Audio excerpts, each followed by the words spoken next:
Or you know what I mean? The term is like you have to know where is it? Academics.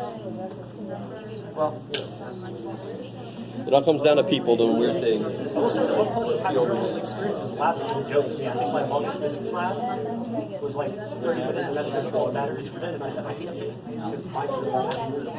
fix the problem. The circuit won't let me have this battery. All right, guys. Tell me, real quick, before we get into this, is there a consensus on which problem here was the hardest one? Was it the partial fractions, or was that less hard, more just remembering the steps? What on the front was the hardest problem? The first one? No. The funny thing with the first one is you could argue, I'm in this class, Jeff. That is a differential equation. Why are you giving me a pretest that has a differential equation on it? Because it's a check. You know how to take derivatives. In fact, derivatives should be like, please let me take derivatives. Dear God. That should be where you are now. Unfortunately, differential equations are equations with various levels of derivatives in them.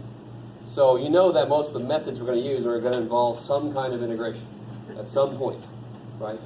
And integration is always much worse because it's derivation in reverse, which is always worse.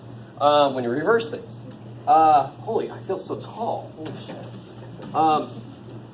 So this first one was the very first thing you have to do to be able to even set this thing up. Figure out what to do with that monitor. Yeah, figure out what y prime is, because we know what y is proposed to be.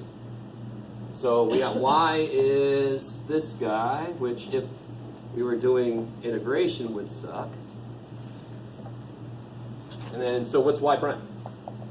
Negative 2x e and negative x squared. Yeah. And of course that goes away. Now, one of the worst mistakes is people forget the various rules. Chain rule is the easiest one to go out the door. But this is a simple product rule. Don't let that trip you up, right?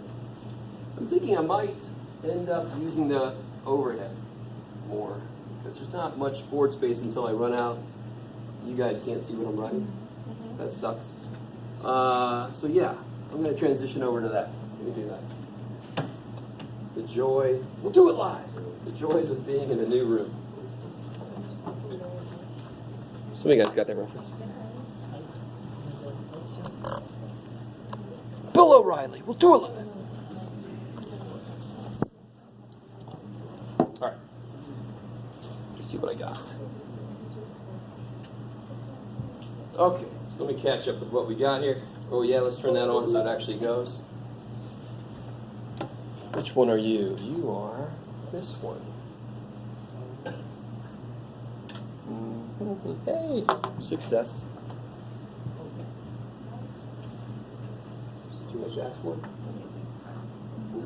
That one, I feel bad for you guys. You're cold, and you got a crappy projector. Sounds about right. Okay. So we got what y prime is. So this is y. Y prime was negative 2x e to the negative x squared. What's y double prime? 4x e to the negative x squared. I had a pen up here. Shoot. What did I do with that poor little pen? There it is. Yay. My poor green is running out. So yeah, if you leave this guy, if you take this guy's derivative, it's just nice. Oh yeah, it's nice. Now if you do this guy again, you get this times this, right? Because this is this guy's derivative. Does that make sense? So negative 2x times negative 2x plus 4x squared, e to the negative squared. All right, cool. First step there was taking derivatives correctly. Because there will be steps where you get an answer, you got to check it to make sure it works. And now you just throw everything in there. So what I normally do is, this equation has y prime in it. Yay, it's got 2xy. Let me build 2xy prime, because here's y prime. So here's 2xy prime. And I can even be smart and line up my like terms as I go. Do you guys see that? You don't have to do it this way. This is kind of constructing the parts of the equation, then you can put it all back together. Is that cool? Yes? And some of you guys are looking at me like, well, yeah. Okay. And then 2y will just be negative, where'd it go? 2e to the negative x squared plus 6. So when you add all these together, like the equation wants me to, those go away, I end up with 6.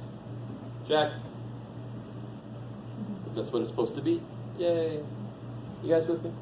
So you didn't have to have a clue how to solve this. Just like in algebra, before you learn how to solve equations, you first learn how to plug numbers in and check answers. Because that's easy. That's built off of Math 88 shit to get into 90 shit. So here we're building off of calc shit to get into difficulty shit. Right? Okay, I like it. A lot of shit. Yes. Sorry. I always say if I offend you, then just wait a few minutes, I'll do it again. I actually had somebody upset at me about cussing. I'm like, welcome to college. Now this one, people forget, but the co stuff. Remember the co stuff? I solved it the long way. Oh my God. Don't do that to yourself. You should remember secant squared comes from tangent, right? I did. So That's why I did cosecant that. squared comes from, but it's negative, right? Co stuff is negative. You guys remember that? Co stuff is negative. So since the derivative of tangent is secant squared, the derivative of cotangent is negative cosecant squared. All right, let's do a little. What's the derivative of secant? Secant tangent.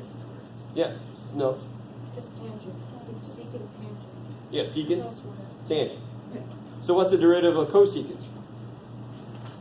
Negative. Negative? Secant. You can do it. Negative?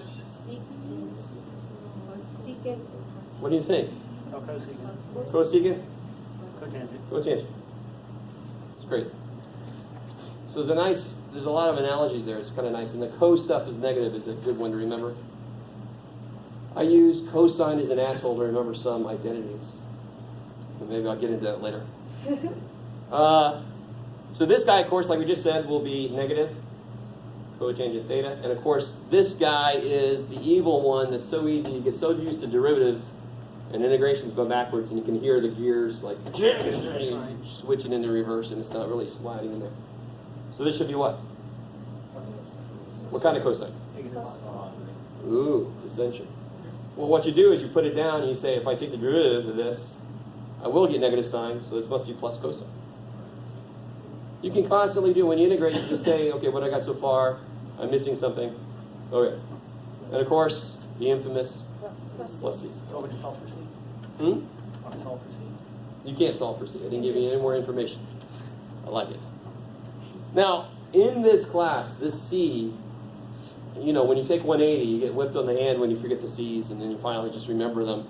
In this class, there will be things that happen where we get plus C1, minus C2, plus C3x and stuff. I mean, the constants are going to become much more interesting to figure out. You have to follow it much more carefully. I like it. So we'll get there. This guy, oh God, this one is a really easy one to forget. 7x. You're all like, why the hell did he make it e to the x? 7x over ln. Yeah, because 7 to the x derivative would be 7 to the x ln of 7. times ln x. So if inside an integral I have 7 to the x, it's missing the ln x that would have come down, so it must be 7 to the x divided by ln x to kill that ln x that would want to be there. That's how I look at integrals. If it's not there and it's supposed to be there, it must be divided by. What ln x, Jeff? ln 7. I love it. I'm so into telling you guys about the opposite, I'm putting the freaking wrong in. So 7 to the x over ln 7. That's why e to the x is its own derivative in its own integral, because ln e is 1. It's ln of the base. I like it. So I appreciate the odd looks I was getting. Please, dear God, I make mistakes too. So if you think so, just call me out. And this guy, you could really make it take forever.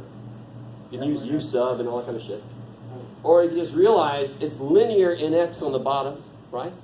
So it is going to be like 3 over the thing squared. Everybody with me so far? Yeah. Now, if you took the derivative of this, a negative 2 would come down, and is there a 2 here? I love you guys. You're like, I don't want to do it this way. So all I got to do is put a 2 down here. That 2 will kill the 2 that wants to come down. So there's a 2 there, and then what else is going to happen? Oh, you guys really don't like this way. Why does L1 go squared? Wouldn't it just be LN? It's an ln It's function. ON. Oh, I'm 1 over thinking too much. 2x minus 1. I love it. times See, that's 3. exactly a good example of what I was talking about. So 3 ln 2x minus 1. All right. It's the perfect. I can trust you guys to call me out. I have divided by 2 too. Yes, I love it. So here's the same idea. It's a little bit better than I was trying to make it.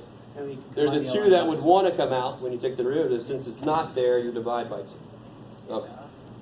And then you can combine the LN. Try to get all my mistakes out in the first guy. Now this one, now you guys remember, I didn't even put a by parts problem down here, so hopefully nobody tried anything by parts. But when you learn U sub, very often you're not taught all the flexibility with U sub. In fact, sometimes some schools don't even teach U sub in Calc 1, and then you don't start with it in Calc 2, and you never learn U sub. It sucks. So I keep talking about U sub. I don't know if you guys realize this is a U sub problem. It definitely is not a trig identity, right? It's not a trig sub problem. Right? If the x squared, if there was an x squared inside, it would just be what kind of problem? It would be a very normal U sub problem because the derivative of the captured function is in there with it on the outside. But that's not true here. The inside's derivative is not x. Oh shit. So how do I use U sub and I just modify it to do this? Multiply? Yo, just do the inside. I can't. You let u equal x minus 1. Yes. So here's the most basic flexibility that you don't know you have with U sub. 'Cause then you have u If I equal let half u equal x minus 1, du. what's x? 1. U plus 1, and then what's dx? du. So U sub fundamentally is just substituting all your x stuff for u stuff. You guys with me?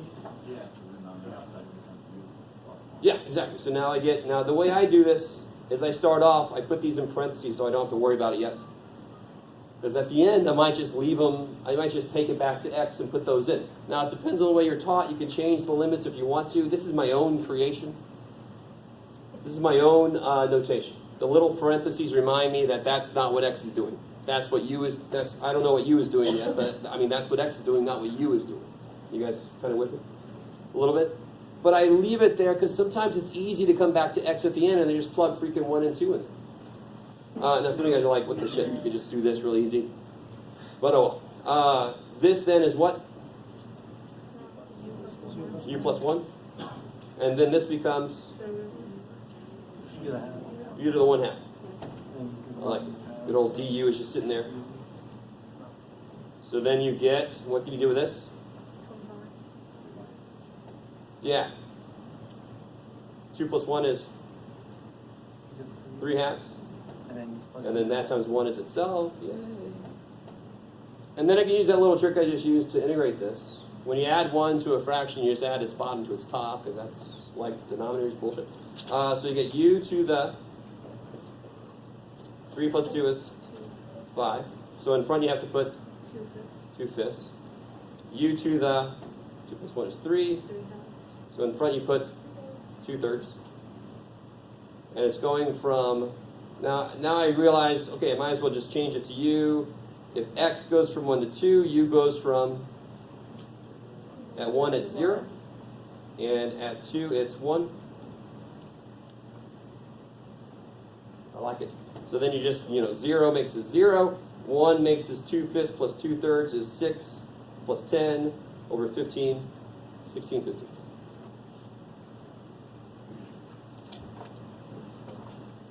I like it. Oh yeah, that's what I was doing. It's too funny. This one, real quick. Oh yes. Can you explain again why you got the 1 and the 0 for your? So these in parentheses are telling me this is what x is. I didn't change it to u yet. And this is just me. This is my own thing I do. You don't have to do this. Because at the end, it might be easier just to make this go back to x. Or to just change it back. It doesn't matter. They're both equal amounts of math, to be honest. So, You could just change the limits at the beginning if you want to. Doesn't really matter. Is that cool? So when x is 1, u is 0. When x is 2, u is 1. Right? Which makes it sound like I have horrible grammar, but u do be 1. Is everybody cool with that one? Do you guys ever see, some of you guys have seen this kind of thing before, right? Okay. I love it. Some of you guys are like, yeah, I've seen that, dude. All right, not everybody does. All right, so these are the ones that make me cry a little bit, especially this last one. My God. So right now, if you wrote 2x and 4 anywhere in this shit, you stopped. This is not 2x minus 4, or 2x plus 4, or anything like that. Oh my God. So just keep it as your own personal shame. At this level, you should know that square roots do not play well with subtraction because they are powers. Powers are based on multiplication, so they're not going to distribute across subtraction. Coefficients will all day because coefficients are based on addition and subtraction. So no, square roots cannot distribute. Okay. And that just drives me crazy because it makes a lot of things so much quicker, but you get to the wrong answer so much faster. So don't do that. So what's the only thing you can do with this last one here? Factor out a square root of 4. So inside you're left with? Yeah. And your brain wants to do more with it, and you just tell your brain, no, stop. All right. Now this guy, I don't know how you guys, hopefully you have some way to remember the basic angles for cosine and sine and stuff like that, and then you can build off of those for cosecant and all the other stuff. The way I remember it is, like sine starts at what? Well, at 0 degrees. What's sine? I love you guys. 0. And the problem is, I'll tell you the problem, and you're going to hate this as much as when I tell my algebra students that I hate FOIL. And then I quickly tell them, you can do FOIL, it's fine, but you should never have been taught FOIL. Because now you should realize it's just repeated distribution. Why do we teach it as if it was so hard? We have to come up with some letters to remember. Oh, shit. Just this gets a turn, this gets a turn. If there's another one, you'd have to have fulminant one, I don't know, with middle and last and first shit, instead of just, oh, this gets a turn too, So SOHCAHTOA is an excellent example of excess bullshit, right? In fact, it's not even, I know this is opinion, but at the same time it's true. So, and that's basically what opinion is, right? True to yourself. But SOHCAHTOA makes it sound like you have to have this saying, and you can make jokes about it to camp and all that. I love it. It's great. But if you just orient it so the angle's in the base, you always have sine is related to y and cosine is related to x, period. So when you think about it like this is all x. So of course sine is 0 at 0 degrees. There's no freaking y piece to it. It's all x. So cosine's 1, sine 0. In fact, I call it 0 over square root of 2. And then it goes, right? Yeah, how do I say it? I'm not going to remember how to say it. Square root of 0 over 2. And then it goes 1 over 2. God, I forgot. It's been so long since I actually did it. I got this nice way to do this. Let me see if I remember. So, of course, it's 0 here. This is all sine. 0 there. And then here it's got to be 1. So that would be square root of 4. Oh, yeah, here we go. So this is square root of 0 over 2, square root of 1 over 2, square root of 2 over 2, square root of 3 over 2, square root of 4 over 2. 0, 1, 2, 3, 4. Right? And this is 1, of course, blah, blah, blah. Okay. I like it. Of course, at this point, I don't need that because I've done so much of this shit. It's like another language. I just got it, But this is a really nice way to remember that. Cosine does the opposite. Since sine likes y, sine is positive up here, so forth, all this other stuff. So if you were just taught from the beginning that sine goes like y, cosine goes like x, everything else about the two things would just make perfect, complete, total sense. SOHCAHTOA only helps if the triangle is turned around and your angle is not in the base. I turned the thing around. All right, so I'm sorry if you love SOHCAHTOA, but it can suck my toe. Okay, so what about this problem here? You base it, of course, on what? Cosecant is based on sine. So this is going to be, and of course the reference angle is going to be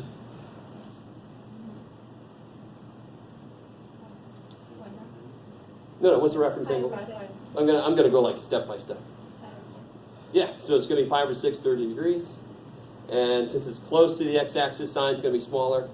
So it'll be 1 over the sine, and the sine of that is gonna be 1/2. Why won't it be negative? Because y is positive up there. So you get 2. Bam, fine. I like it. So this is the kind of thing you have to do in your head. Maybe you've got it fully memorized, the delta cosecant. Maybe you do it a slightly different way, but that's basically how it boils down. All right, now, if you got your own ways, at this point, you need to start making, if you haven't already, math has got to become your own thing. You got to go, that's nice, but I look at it this way. I mean, that's the way it should be happening. In 176, I think that's where you first get a chance to play with math, and that's why students really hate it. What I'm talking about is trig identities. This is where you play. This is where you just got to play. Let me play with this. Oh, that didn't go anywhere. Let me try the other side. And, it's just playing with stuff. And it's such a foreign concept to my 176 students when I try to tell them, we're about to play with math. We're just going to play. Right? But at this level, you got to be used to that kind of thing. And now you got to start making things your own. You got to start coming up with ways to look at things that make sense to you. Because they're not going to make sense to somebody else, maybe. So let me know if you have a very different way to do that. I'd be curious to hear. This guy, of course, where am I going to end up? Reference angle where? Pretty much gave it away. What's this?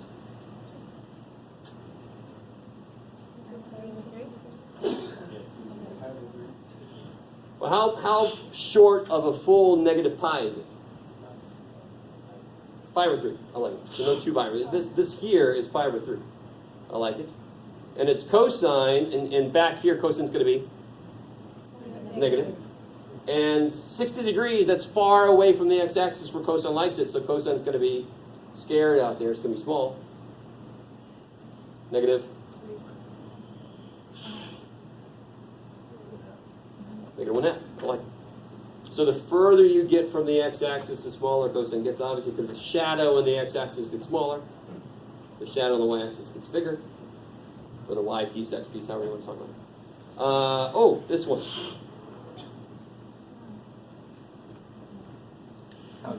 What? Physically, what is this? That's a weird question, but physically, what does that represent? It's asking what angle it is. Not 1 over sine.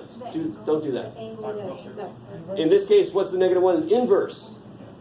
So it represents an angle. It is an angle. So you could draw a representative triangle, even if that triangle might not have many physical possibilities of existing. You can still draw a representative triangle that has that angle in the base. And if the sine of that angle, so this is inverse sine equals some angle. That's what that is. So that means sine of the angle is 5 over 13. So what's 5? Sine likes y. And what's 13? Yeah. So of course you should know 5 blank 13 maybe. 12. 3, 4, 5, 5, 12, 13, 7, 24, 25, all that kind of stuff. And then all you got to do is do the tangent of the angle that you set up. That's 60. Yeah, 5 twelfths. Y over x. You keep like that? Yep. Is there any way how to do it without drawing a triangle? Yes. How did you try? Did you try a different way? No. No. I'm just asking. No. Did anybody else try a different way? So what else could we do? What do you think? I've got a question. Can you go back to when you were saying that the inverse is an angle? Because I don't think I've ever heard that before. So normally, so if I say sine inverse of something, normally sine of theta is something, right? Okay. In fact, let me just be fully out. Right? So basically what I've done then to get to this statement is I've taken an inverse sine of both sides. So I can look at this as if it represents this is an angle. Okay. The sine of which, if I take sine of both sides, it would kill this one. The sine of the angle has to be 5 over 13. So if I draw the triangle that meets that ratio, all I have to do is fill in the other side and I can make whatever external question there is, right? Based on the triangle I drew. I like it. Okay. Okay. I'm still trying to live down the shame up here, but I'll eventually leave myself alone about that. So who got anywhere with this one? All right. So first step is Just factor out the denominator, so x times x minus squared. I like it. So then you say, okay, that must have come from it, and I love this so much. I just do. And I'm a freaky person.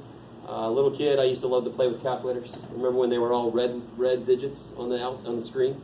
And some friend would come over to see my parents, and he had a calculator, and I'd go, so my parents like, okay, he's not going to play football. But this idea is just so beautiful. It's like, and we do this in DiffyQ. That's why, number one, this happens a lot in integration. You have to break it up so then you can make all the natural log stuff with the resultant, or whatever it is that ends up coming out of this. But there's entire methods in DiffyQ based on guessing what the answer looks like. And then we build methods around that. It's insane. And part of it feels like you're cheating, but no, we've done this kind of thing before. And it's not pure guesses. It's just, it has to come from a certain place. So this had to come from possibly something over x. That's the only reason there would be an x in the denominator, if it had an x in the denominator somewhere or something. And I'm going to make LCD between them. And the worst part of partial fractions, I think, is people don't understand repeated factors. Yeah. So this is not a second degree thing. It's not quadratic. Truly isn't. It's a repeated linear. So the top in partial fractions is always a degree below the bottom. So when it's a irreducible quadratic, x squared plus 4x plus 7, then the top has to be ax plus b. It's got to be 1 degree below. But this isn't that. This is all the way factored. It just happens to have repeated factors. But they're linear still, so all the tops better be frickin' constant.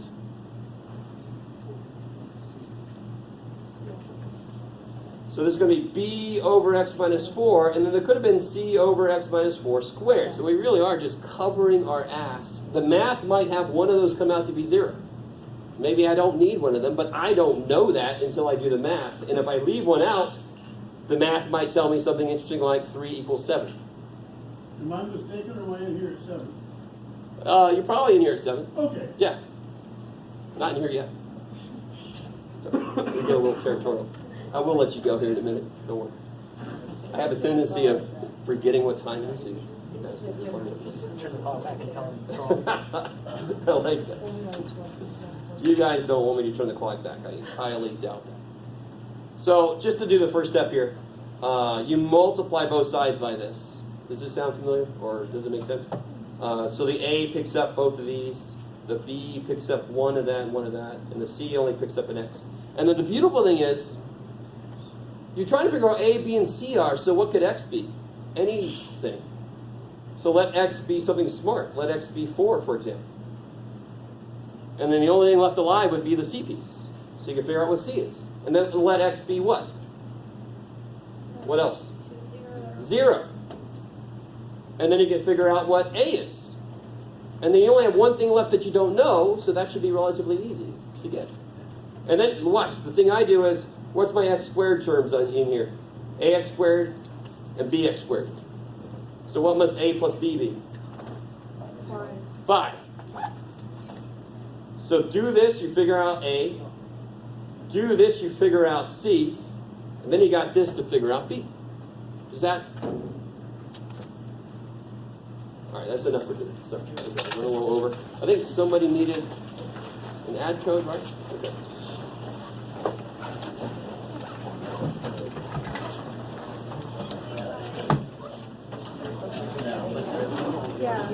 Oh, really? You sit a little further that way. It actually is cold over there. I don't know why. Yeah, I'm on my third time. this class. First time I should have dropped, I had Jarvis. Oh.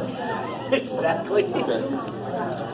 It's like, like the only class I've ever dropped that I was smart. I sat down and I knew the material. I had a family emergency. I was trying to take care of everything. My mother had a stroke. So when I sat down, I had to take it at base at the top out about the Title V thing. I took it with the head of math department. In a 2.5-hour class for Calc 2 example problems that went horribly long and very complex. And even I was like,